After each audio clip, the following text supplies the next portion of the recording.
So what's up guys, ito nga pala yung nabili kong Girilek na intercom.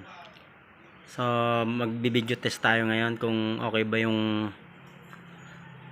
dashcam nya at yung audio nya. So guys, may dito dahil nandito ako sa labas ng bahay. So try natin ngayon. Okay, so on na natin yung dashcam. On muna natin pala. Okay, on muna natin. Okay, pag nag-blue na yan, ready to Bluetooth na yan. Tapos, pindutin natin tong button ng cam natin. Ayan, pag nag-green yan, naka-on na yung yan. Naka-on na yung cam nya. Kasi kailangan rin natin, para naman makakonect tayo sa Wi-Fi. Kasi on rin natin to. Pag nag-blick ng green yan, ayan, pwede na nating i-connect sa sa cellphone natin sa Wi-Fi. Yan. So mag-download po kayo ng Roadcam para makita nyo yung cam sa cellphone nyo. Sa Play Store lang yung mga idol. Roadcam. Yan. So Wi-Fi natin, tas S3 plus yung lalabas doon na para makakonect kayo sa cellphone. So kapag kinlik mo na to, ready to magre-record na yung dashcam. Ready to cam na yan. Ready to record. Ibig sabihin, ready to record na kapag pinindot ko natin ito. Ayan, so guys, tara tingnan natin kung malinaw yung kung okay ba yung video niya.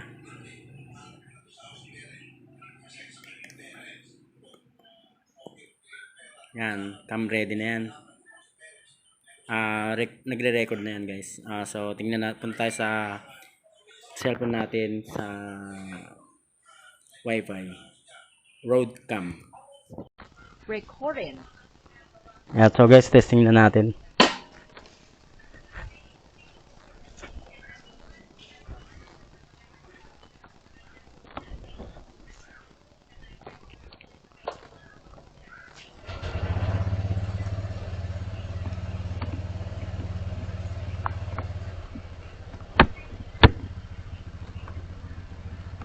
So guys, pwede nga palang i-adjust itong lens nya. Pwede mong pa ganyan or pilit mo pa ganun. Nasa inyo na po guys kung ano yung gusto nyo. So testing na natin kung okay ba yung cam nya. Hindi siya asin, para sa akin hindi siya asin na malinaw, pero pang security na rin kasi kung tutusin dashcam lang talaga yung gamit nito pag gagamitin naman siyang pang vlog, pwede rin sa low budget na katulad ko. Walang pang bili ng GoPro, kaya minsan cellphone na lang ginagamit ko rin pang motovlog. Kaya ayun, nasa sa inyo na kung gusto nyo rin gamitin pang vlog itong cam ng Girilek S3 Plus. So bibilisan natin mamaya para kung sakaling magandang audio niya na kahit na mahangin, malakas yung hangin, dahil sa bilis natin kung malinaw ba or hindi.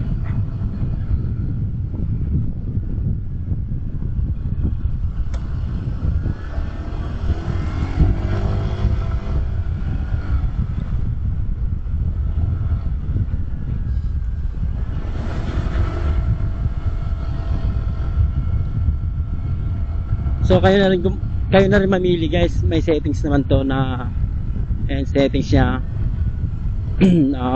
Meron siyang exposure kung gusto niyo medyo mas maliwanag pa. Kasi sa akin ginamit ko is 1.6 exposure niya. Kung gusto niyo isagad sa 2.0, nasa sa inyo rin po 'yon. Saka ang pinili ko sa dapat HD30. Siya lang talagang malinaw kaysa doon sa FHD saka QHD. Ayan, ang malinaw HD. Ayan, so yan ang ginagamit ko ngayon, HD. So hindi natin Nasa sa inyo po kung okay na po po sa inyo yan. Kaya,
ikot lang tayo guys para matesting natin yung cam niya.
Para sa akin okay na rin siya dahil siyempre para sa security na rin natin sa daan, kahit na hindi ganun na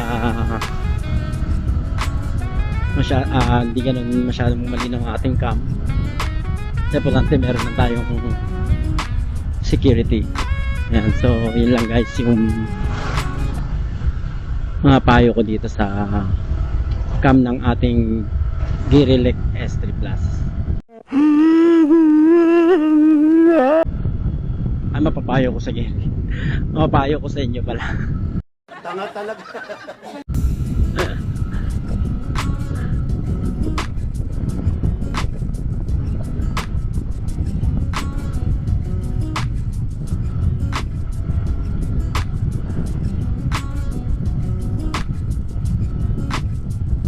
Tingnan natin kung maganda audio na ito kasi may noise cancellation siya.